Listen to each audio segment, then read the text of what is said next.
I do want to kind of place this discussion into context.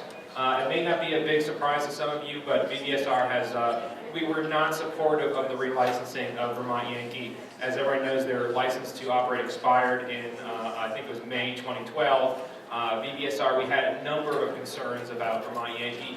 I think number one, we felt that Entergy was just not a good partner for Vermont, and that this was a plant that it was an aging plant, had a really series of problems that posed some risks for Vermont. So, and also there was no long-term plan to deal with the waste, the nuclear waste at the site. So we had a number of concerns about Vermont Yankee and continuing to operate there. So we weren't too surprised when we heard, I think it was late this summer or early this fall, that the plant would shut down next year. And our immediate concern was for the communities in the area and for the workers at the plant. We know this is a difficult transition, and I think this is a useful conversation to get started about the future of Windham County and what the closing of Vermont Yankee means, and maybe what the opportunities are for the site going down the road in the future. So it's my pleasure to introduce my friend Jeff Potter from the Commons, a great newspaper in Brattleboro, who will be moderating this panel. Thanks so much, Dan. Thank you all for being here and being willing to engage about this, and of course to our panel.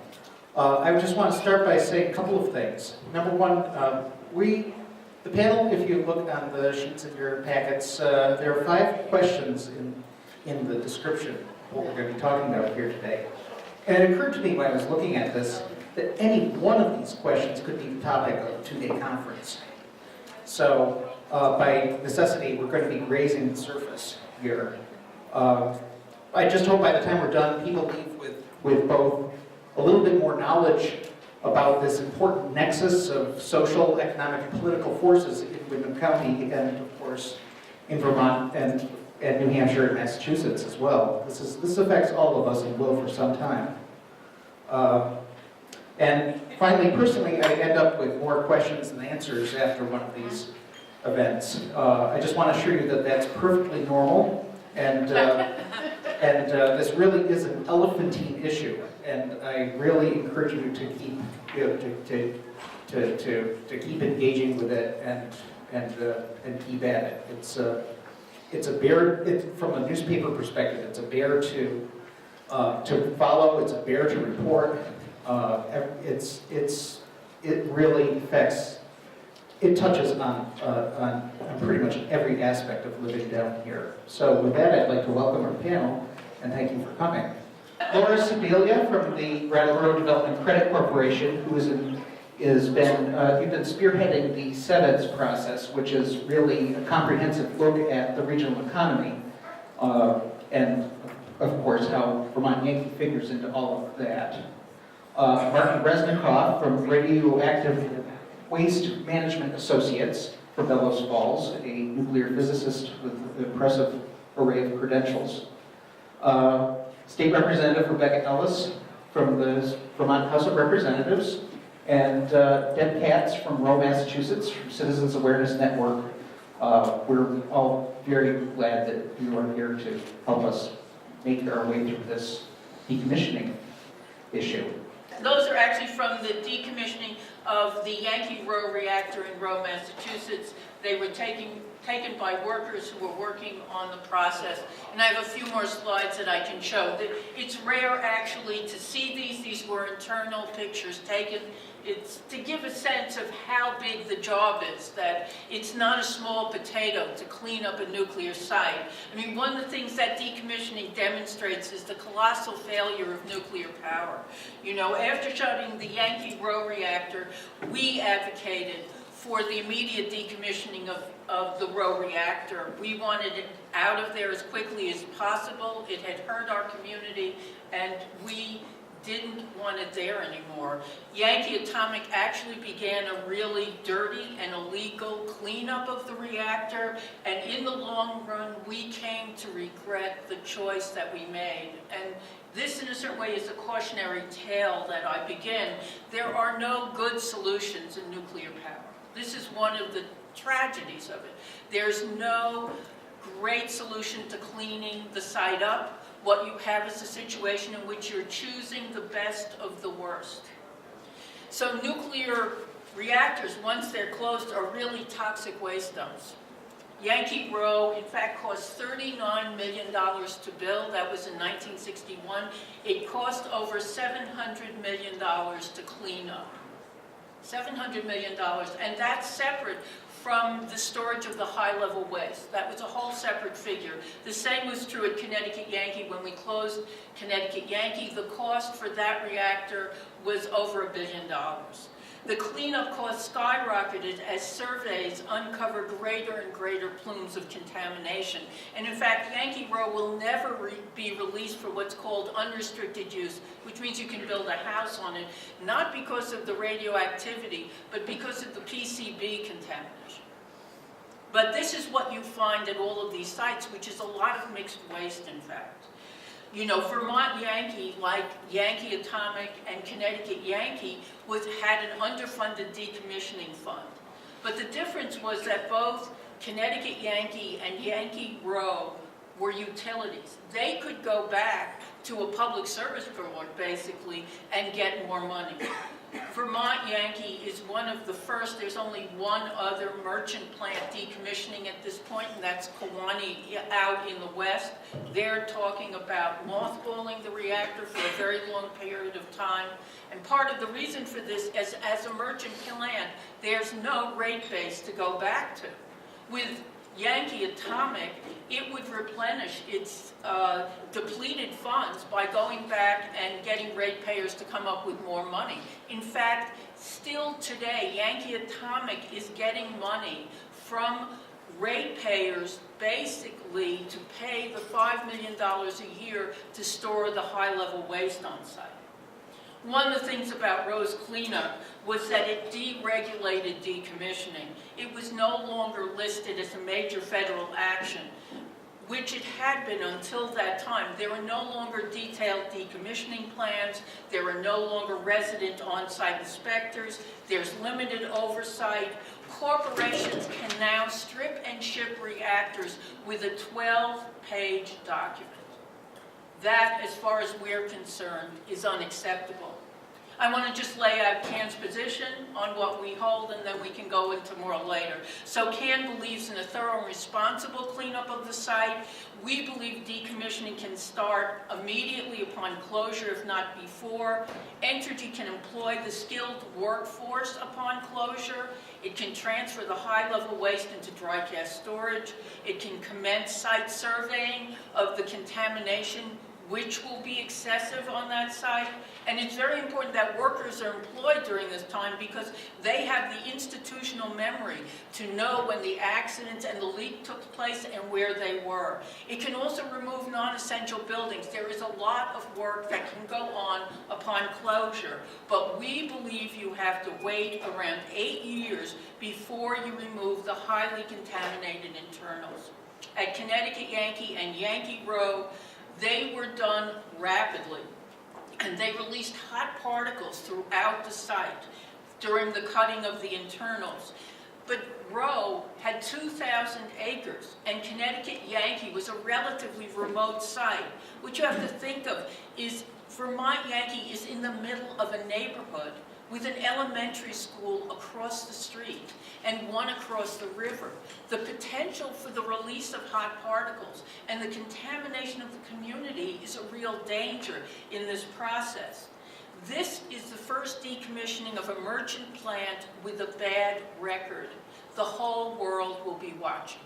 That gives you a sense of some of the work. This is actually from the vessel itself, not from the vessel, but from the outer part of the building. Underneath is the concrete. This is major work that goes on during this. There may be one more slide if you would. Yes. And you can see them there. Not all the workers have on dosimeters, nor do they have on masks. This is, in fact, one of the legs of Row coming down. They would work through the night. They worked through the snow and ice. They had 800 workers on site at a time. Part of what they did in the industry, it's called having sponges, because the workers would get a dose and then they would leave to work somewhere else. because part of this was highly contaminated. Do you mean, not pushing for a later decommissioning? Yeah, well, yes, we didn't know. I mean, Right. part of our going Right. around now is to educate people to the issues. If we had realized they were going to continue to contaminate the Deerfield River, that they were going to ship this highly contaminated stuff through our community, that workers were going to be exposed in the process, we would have asked them to delay the process. Got The it. truth is, we had no control. We did sue the Nuclear Regulatory Commission and won a lawsuit against them in appellate court for the illegal decommissioning. And what the NRC did, it's important to understand, is take what happened at Roe when they lost the case and basically deregulated decommissioning. So it wouldn't be against the law? So it was no Okay. longer against the law. Thank you. I'm Rebecca Ellis. I'm in the House, the state legislature, on the Natural Resources and Energy Committee, and I'm also an attorney. So I come to this subject with an attorney's point of view as well as a legislative point of view. And I thought I would focus my comments on the very exciting topic of federal preemption.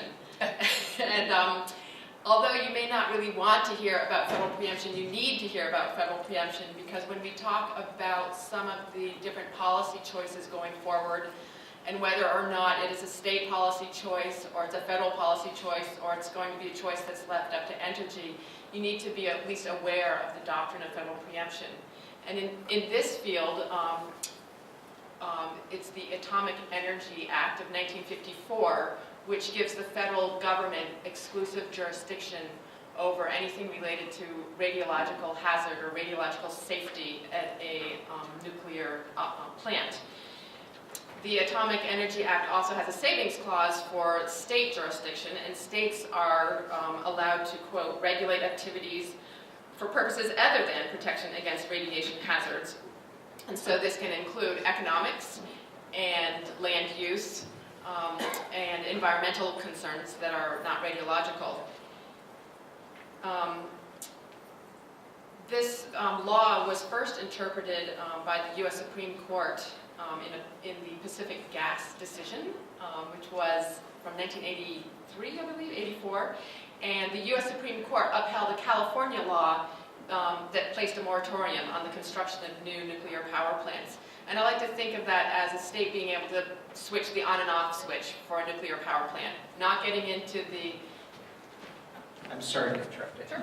Oh, sorry. You don't speak as loud as... I don't speak as loudly, I can, but anyway, it's like the big on and off switch. So can a state turn the on and off switch at a nuclear power plant? And the U.S. Supreme Court said yes, state can, at least in the situation in California, where the reason for the on and off switch was the federal government's failure to find a place for spent nuclear fuel and the unknown costs related then to the disposal of spent nuclear fuel from future power plants in California. So let's come back to Vermont and what happened in Vermont. In 2006, the Vermont legislature passed what's known as Act 160, and that's basically the on and off switch for Vermont Yankee. The legislature said in Act 160 that the legislature had to pass a bill and find that the continued operation of Vermont Yankee would further the general welfare of the state of Vermont when it came time for relicensing, before Entergy could go to the Public Service Board and get a certificate of public good. In 2011, the Vermont Senate considered a bill that would have allowed Vermont Yankee to be relicensed and voted it down.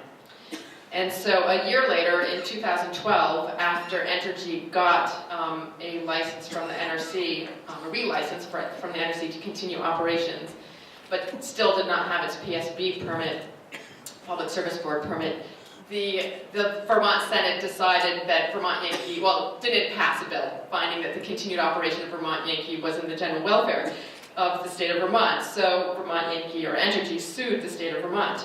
And given the decision from from California, you would have thought that that the state of Vermont could turn the on and off switch for Vermont Yankee. Unfortunately, I was certainly surprised and displeased to find out that the Vermont District Court, Federal District Court, found that Act 160 was preempted, back to that word, preempted, because The court found that the Vermont legislature was motivated by safety rationale. And interestingly, this case was actually upheld by the Second Circuit in August of this year, just 2 weeks before Entergy itself decided to close down the plant, decommission the plant. And the Second Circuit's decision is actually quite appalling from my point of view, both as a legislator and as an attorney, because what the Second Circuit said was that had Vermont legislature passed Act 160 without a safety purpose in mind, the law would have been fine. So if the stated purposes in that act, which were to promote energy diversification and also to lower economic costs, that bill would have been fine. But the court found that the legislature, that the stated reasons in the act were pretextual, and that the Vermont legislature was motivated by safety concerns, and that was not permissible, and therefore the act was struck down. In other words, what that decision says to me is, had the Vermont legislature and the committees turned off their tape recorders and created no legislative history at all, this act would have been upheld. And I think that's a real problem when you talk about First Amendment concerns and the legislative debate and what can legislators talk about. So I see that Jeff is standing, so probably I've used up my time. Yes, the closer I get over this continental divide, you know you're getting close to time.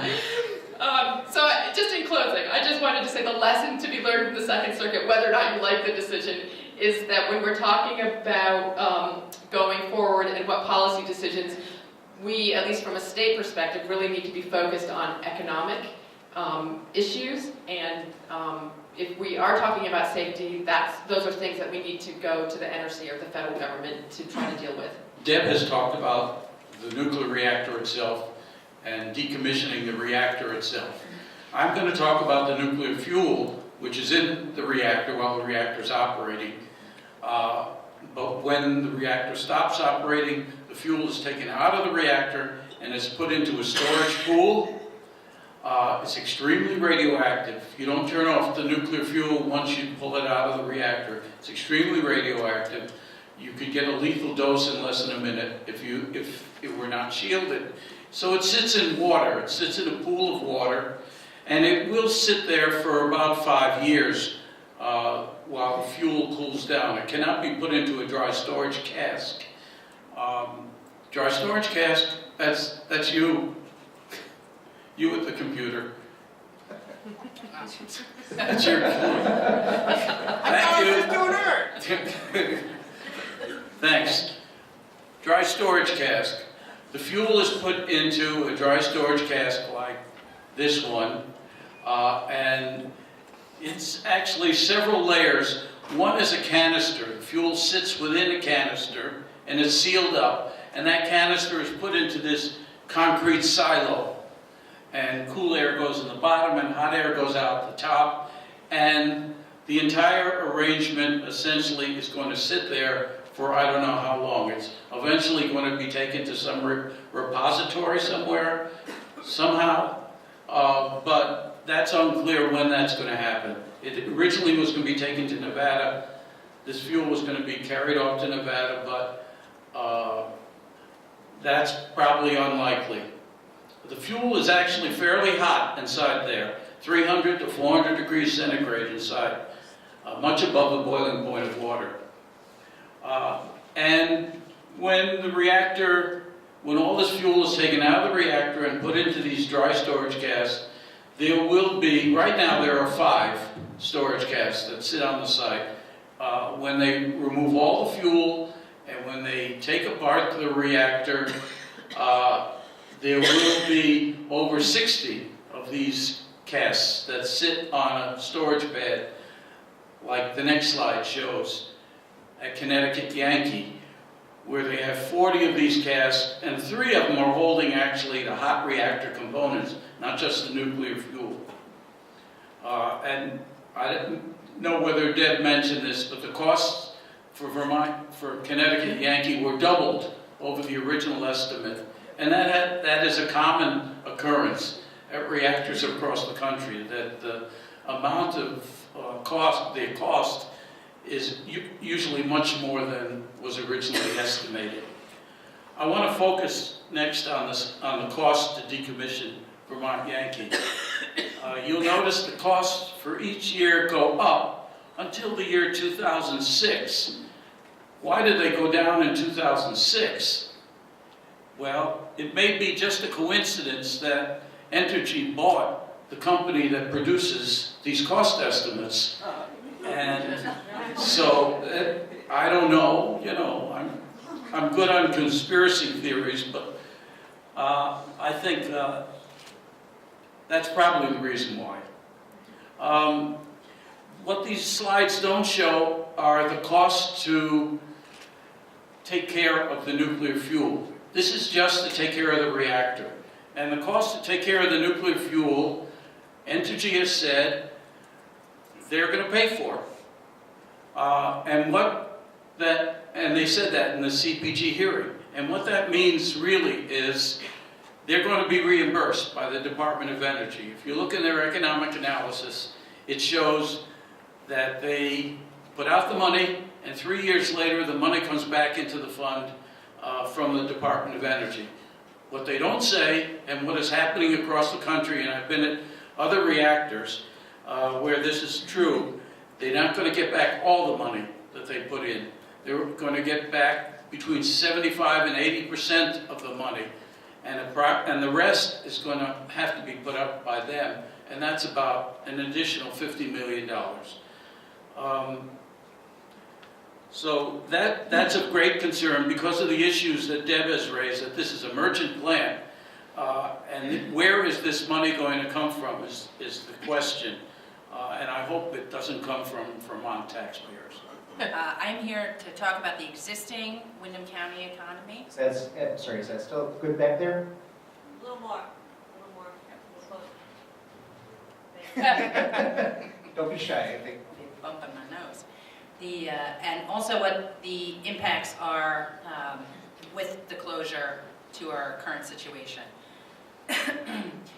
Windham County has a couple of big challenges, mostly centered around workforce and jobs. Those are really exacerbated by some of our demographics, some of our statistics. The first that you see up here looks at our population. It's a little hard to see the numbers on here, but this is broken down by age, and we have over 65 on the top, 45 to 65, 20 to 44, and then under 20. And you can see 2010, the red numbers, we are getting older. We are losing our workforce age population. We know that this is a trend in New England. We know that this is a trend in Vermont and other places. But unfortunately, we haven't quite claimed winner status yet, but Windham County is one of the oldest counties in the country. We're older than the state of Maine, which is the oldest state in the country. If you could go to the next slide. So we're old. Our average wages are less than, again, many of our New England counterparts. You'll see our buddies that border us in Mass and New Hampshire, our average wages are significantly lower. You can guess that impacts the ability for us to recruit in particularly highly specialized positions, doctors, engineers, et cetera, and so forth. You can go to the next slide. This is very interesting, and if you can't see it, I would encourage you to look at it. This is on our later on our SEVID's website. So what this shows you, in the blue, are the percentage of private wages and salaries in Windham County, people's sources of annual income. You can see in Windham County, it's significantly lower than Vermont or the U.S. The red are public wages and salaries. The green are transfer payments. These are things like Reach Up, disability, Social Security. And the purple are dividends, interest, and rents. So what this picture shows us a couple of things, and it's been highly motivating for us. Less than half of our residents earn their annual income through private wage jobs. What does that mean? It means we've had a hard time drumming up interest in the economy.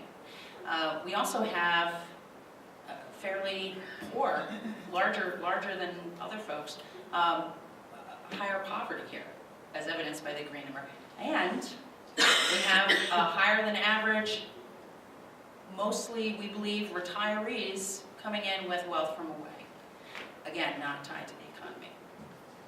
So how does this all kind of impact us here? We have a hard time bringing in qualified workforce, and we also have a hard time, we don't have enough jobs, and those things, as you can imagine, kind of negatively spiral. So the organization, the board that I work for BDCC, which is the Windham County Regional Development Corporation. We work pretty closely with Windham Regional Commission, which is the planning commission for Windham County. SEVID, Southeastern Vermont Economic Development Strategies, started as a grassroots effort looking at the economy. Here, actually started out looking at broadband and drifted to the economy, understanding that our broadband challenges were tied to a less than robust economy. We kind of met regional folks, a lot of younger folks, both a mix of public and private sector, but majority private sector, and really started to get our feet under us and became a legal entity in 2011. At that point, we had support from the Agency of Commerce, put in $50,000 to support our effort. BDCC put in some funds. We realized the county economy was not doing well, and we also saw that, oh boy, VY at some point is going to close. It may be tomorrow, maybe 20 years from now. If it's tomorrow, we are super late. If it's 20 years from now, we're probably just in time. So, as I said, 2011, we became an official entity. Ooh, I'm going to get the big pull. So, I would just say we have done a lot of planning. Since 2011, we're about to produce a 2 years worth of work throughout our region with public and private partnership, a federally recognized comprehensive economic development strategy. That has really poised Windham County. We know what we're doing. We know what we need to do. We are ready to help the state replace the significant revenue loss that is coming to it and to us. And we are working to make sure that we can fund that and get it going as quickly as possible. You're going to come out with a study shortly. Could you give us a clue as to what Windham County intends to do to replace Vermont Yankee? Sure. Thank you. It's not a time extended. So it's not a... Excuse me a sec, Laura, you're still having trouble hearing me. I said thank you. Thanks. Thank you, Marvin, for extending my time. It's actually not a study. This is a comprehensive economic development strategy. This is a federally recognized plan for growing the Windham County economy. And we will get that approved throughout the county and file it with the U.S. Department of Commerce EDA. So what it's going to say in that plan is we need to improve the size and quality of our workforce.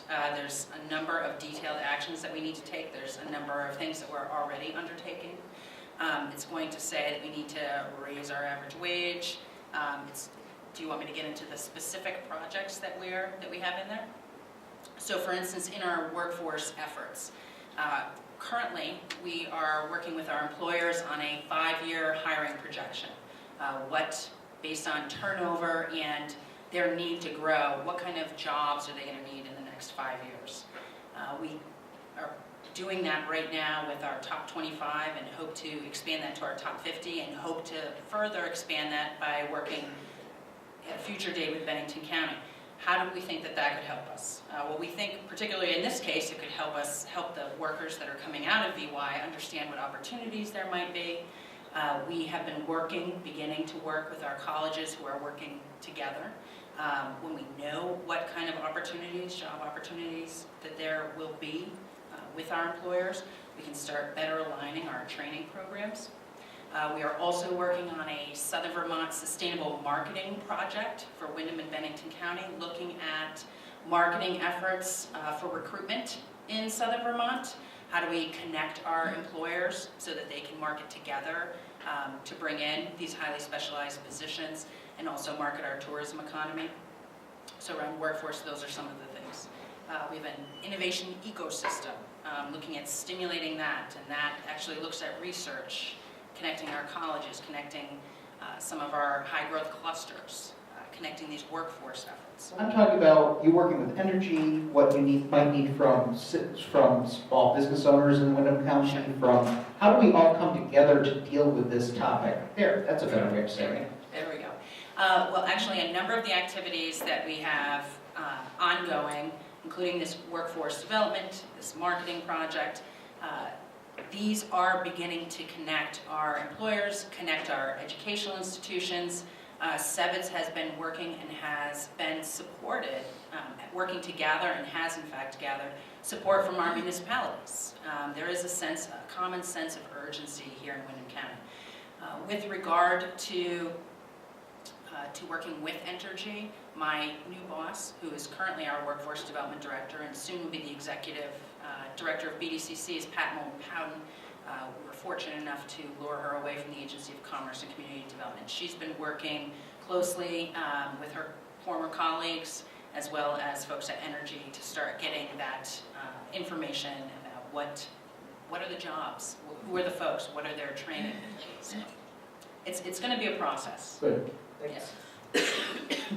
I have a question for Rebecca. We heard a lot from the legislature in the days of leading up to the 2010 vote of the Senate about the VY issue. Could you tell me what the tenor is in the halls of the State House and how people are perceiving the ongoing this chapter of VY issue?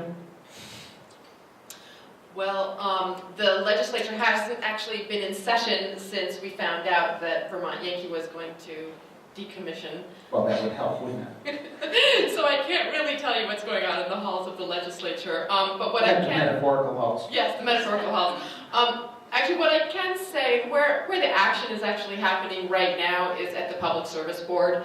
So right now, Entergy has submitted an amended petition for a certificate of public good to continue operating through December 2014. And so many parties have filed briefings with the Public Service Board on some of the issues that we have discussed here. So issues such as the fund for greenfielding, which is apart from the fund, well, it should be apart from the fund for decommissioning. Also issues dealing with Wyndham County and its economic transition and trying to make that a softer landing for Wyndham County. I'm trying to think of some of the other things that are currently before the Public Service Board.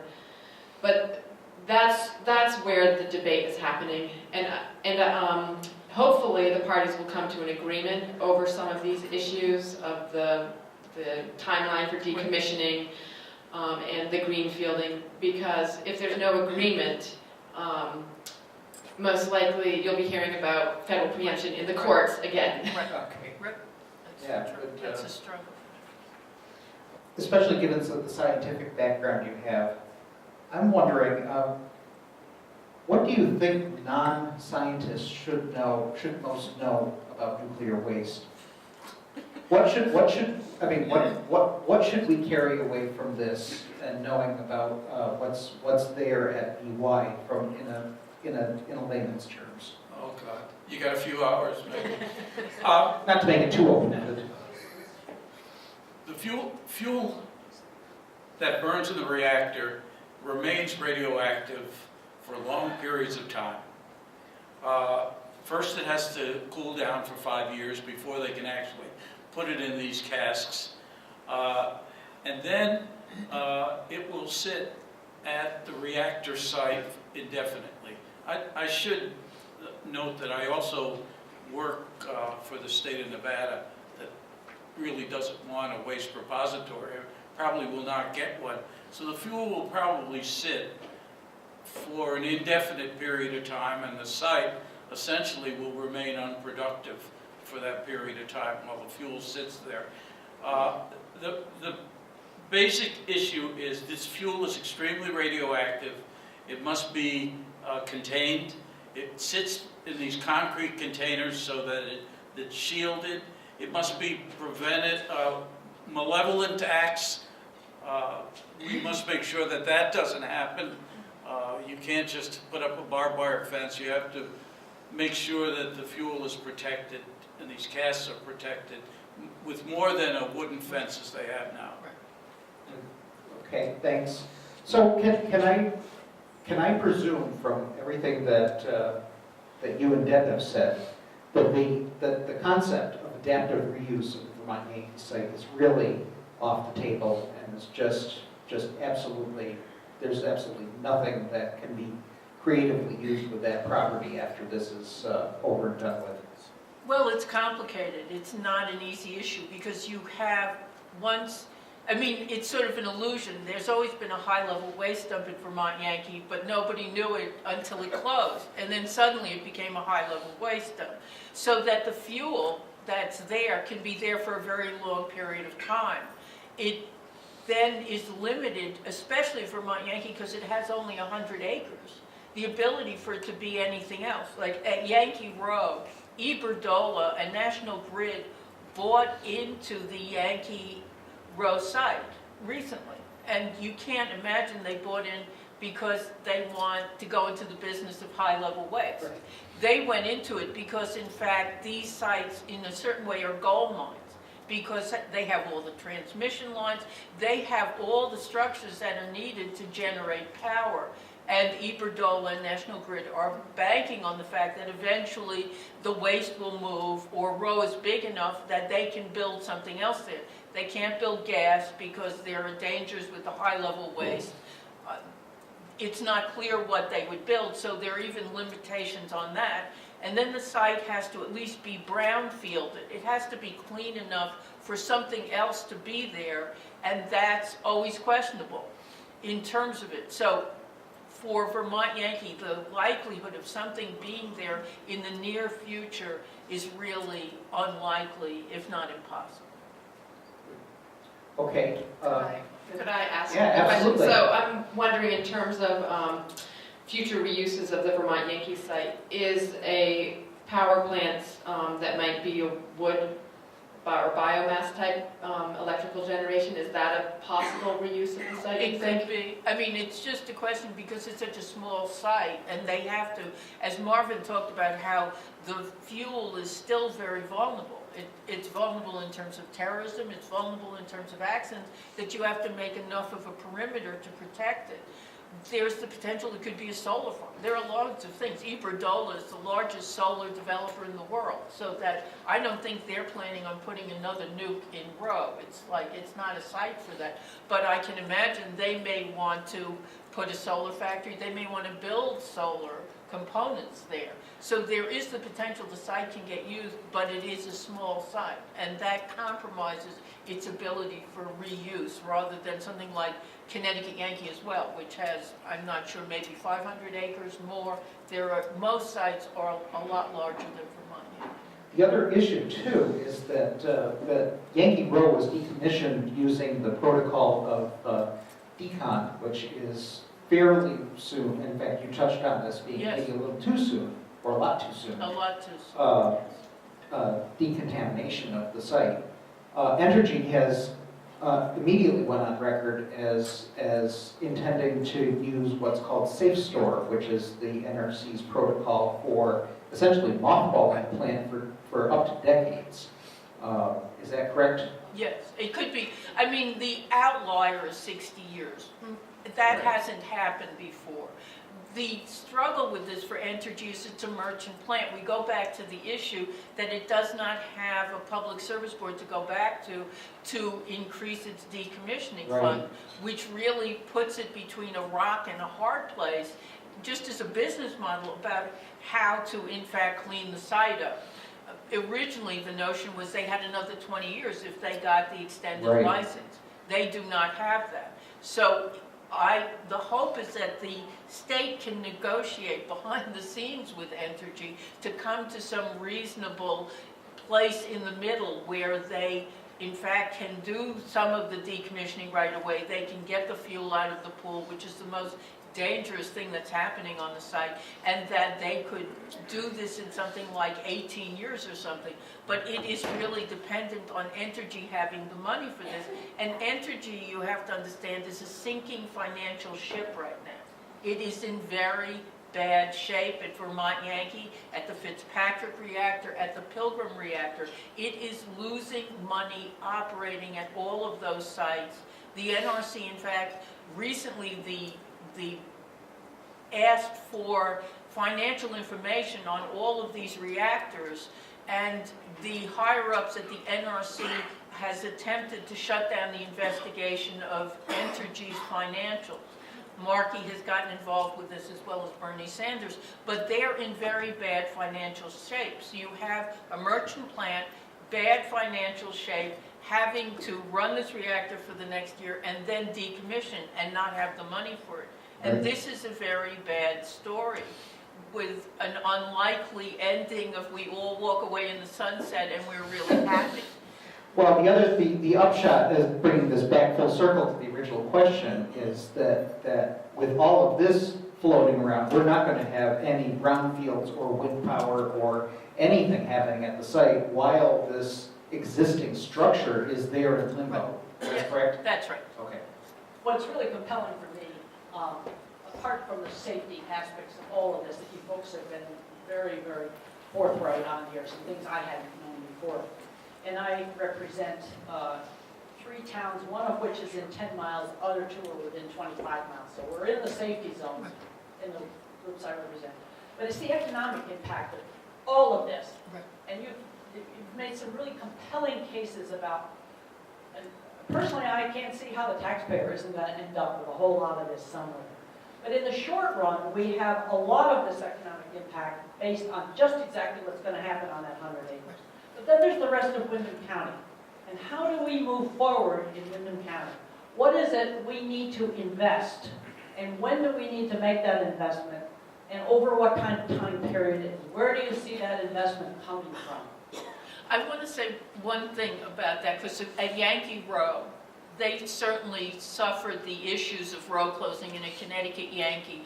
One of the things we learned from that closure was that there was an illusion that was created by Yankee Atomic, the corporation that owned it, because they were one corporation in a poor community. You know, before Yankee Atomic was there, Row couldn't plow its own roads, didn't have the money to do it.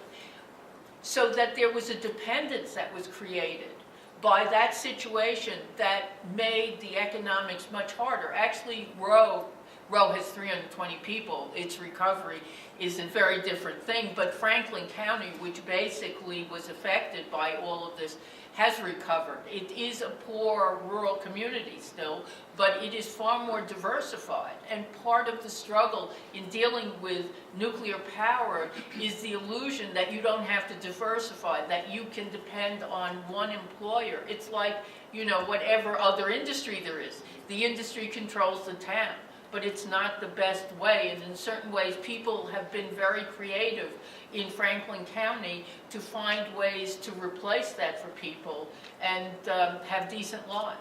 And it goes on, and they do have decent lives. In terms of, you know, this is really, there are multiple impacts that are going to come here, including additional impacts to some of the workers from Row who went to Vermont Yankee. We know that there are going to be impacts. There's $60 million in payroll in Windham County. We had set that as a goal before we measured, you know, what we were going to need to plan to replace when VY closed already. So we effectively needed to double the amount of payroll. And when we go back to our average annual wages, folks, here in Windham County, you know, 600 jobs at $100,000, you know, annually, we already have, you know, very low wages here. We're going to have some challenges. So back to your question, what do we need to invest in, Ann? We have some stuff that is ready to go and needs to go. Our workforce development programs are Southern Vermont marketing initiatives or recruitment initiatives. At the end of the day, this innovation ecosystem, stimulating this is really stimulating entrepreneurial activity. This is, I was speaking of before in terms of bringing together colleges, research, looking at our clusters, developing our clusters, looking at what opportunities are there. That's a little bit longer term. But we got to keep this bus moving, and we've got short-term stuff, as I said, workforce marketing that we can roll with right now, and we're building towards these longer-term. Got to grow the economy, got to have startups, healthier workforce, and entrepreneurial atmosphere. Deb, you're talking about it going too fast, and there's also concerns about how long the project stays there. Do you have a sense for this particular site what you're thinking is an appropriate time frame? I mean, what we believe is they can start decommissioning right away. Of course, this depends on having the financial wherewithal to do it. I don't know what they have in their bank account in terms of moving the high-level waste out and dry casking it, because that is one of the major first jobs. They can do site surveying. They can begin that. That's a long process, and it needs a skilled workforce. I mean, part of the issue in this is that Entergy will fire its staff or not. They should retain the staff to begin decommissioning. That's our position on this. There are 200 workers that are from Vermont, another 200 from Massachusetts, another 200 from New Hampshire. But these workers, a large percentage of them, could still be employed. It's just going to be up to the corporation to decide what it wants to do. Yankee Atomic fired all the workers the day they closed. They hired half of them back the next day without any pensions, just as contract workers. So it depends how savage the corporation is going to be. But there's a lot of work they can do for 8 years. You can see it if you look at what Rancho Seco did. They actually started in safe store. They realized it didn't work. A roof blew off a building. They decided, we should just start cleaning the site up. And they began this thorough cleanup in which the workers were employed. They had a lot to do, but the internals came later. We just want the hottest parts of the reactor to wait till it cools down. And it's important it cools down for a couple of reasons. One, it's certainly less hot, so workers aren't exposed. The community is less exposed. It potentially is less expensive because you have less contaminated waste going somewhere. And I've got to raise this issue, which is Vermont is going to send its waste to Texas, to Andrews County in Texas. And does anyone think that Andrews County in Texas wants our waste? Does anyone think that? Because I can tell you they don't. The waste that Roe sent to South Carolina, the cartoons that they had were of Roe being a carpetbagger. They don't want our waste. And these are poor rural communities that are always chosen for nuclear waste dumps. So that the issue of actually having less waste to send is an environmental justice issue, where we cut down on what the dump community has to take, because the Andrews County waste dump is on the single source aquifer, the Oglala aquifer for all of the West. So the contamination of that aquifer is a big deal, at least to the West. Maybe to Vermont, but I can tell you to the West, that's a very big deal right now. And these are terrible issues. That's why I say there are no good solutions. None of them are easy. They're all complicated and painful to make these kinds of choices. And it's one of the hardest things that nuclear power does. It makes us have to contemplate compromised positions constantly to find the best solutions for our own communities, and hopefully not damage others too much in the process. Well, let me just make one offer too, since you're both working nationally. I think there's another 4 that are going suddenly through this process. Yes, there are 6 that went down this year. To the extent that it winds up making sense to try to bring these communities together, I know Brattleboro would very much like to participate, if not host. Right. So as you're in that conversation around the country, the state's view is we need to support this community at a sort of similar to a base closing, but it is the community's issue. Yeah. And to Absolutely. the extent that we can get these communities together, we'd like to do then? I think that would be very important in terms of dealing with these issues. Looking at kind of the immediate things, this year, this budget cycle, I would tell you we have some concerns. Wyndham Regional has actually highlighted some pretty significant concerns looking at the decommissioning fund that is there, that generally folks say there's not enough in there. We know a lot of, the state has had a lot of revenue flow in from Entergy via a bunch of different taxes, and it would be my expectation that they're going to be looking at how to replace that. We're all going to be looking at how to replace that. It's a lot of money. For instance, you know, $36 million in the Clean Energy Development Fund since 2006. What Wyndham Regional has cautioned very strongly is anything that Entergy can tie to decommissioning, any fees, any levies that are imposed on it, they may in fact be able to justify pulling out of the decommissioning fund. So we would just urge a lot of caution, Representative, going forward into the legislative session, thinking about how we're going to replace those funds. And we would advocate for thinking long-term and investing in the replacement effort for the Wyndham County economy, which is what we are doing. Yes, So to respond also a little bit to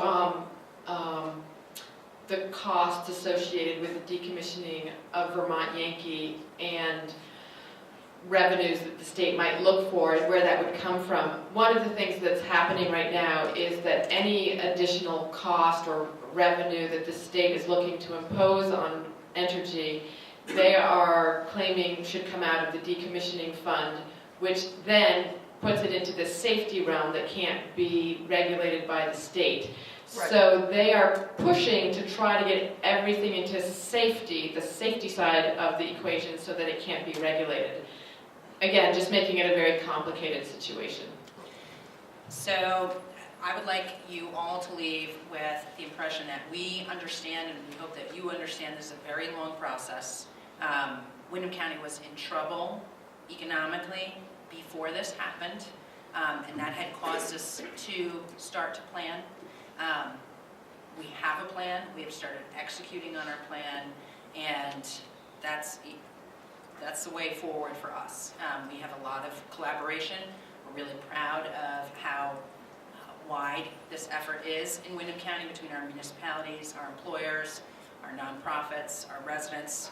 So this is a long challenge, but we're prepared and on the road. thanks, Laura. Marvin? I don't know where to start. The state has important economic interests at play here. And they continually, and as was pointed out, Entergy continues to push this all into the safety realm, but the state has important economic interests as well. And it will be necessary for the state, I can see a field day, actually, for lawyers, because the state has important economic interests that it has to defend.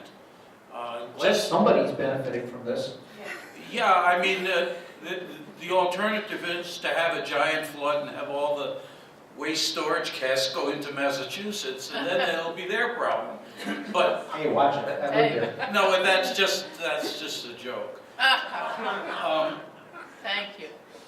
So I don't know. I think the state needs to think creatively about how it should approach Entergy, and make sure that this becomes positive and not negative. Appreciate it, thanks, Marvin. Rebecca? Well, I certainly agree with that. I think the best resolution to what's going on right now would be an agreement between the state and Entergy. Otherwise, it will end up years of litigation. And also, just to add that there are a lot of actions right now and policy choices right now that do have some safety ramifications, but even more importantly, have huge economic ramifications. Thanks, Rebecca. And Deb?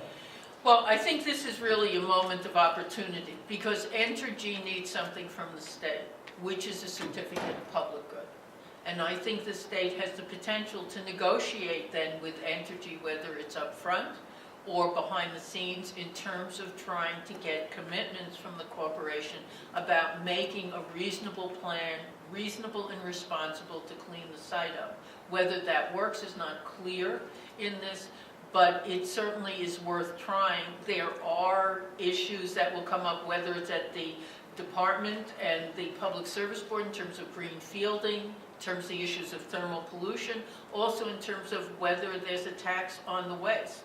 But I think the first step is attempting to negotiate and seeing if Entergy can be honorable in this. They haven't proved that so far, but it may change.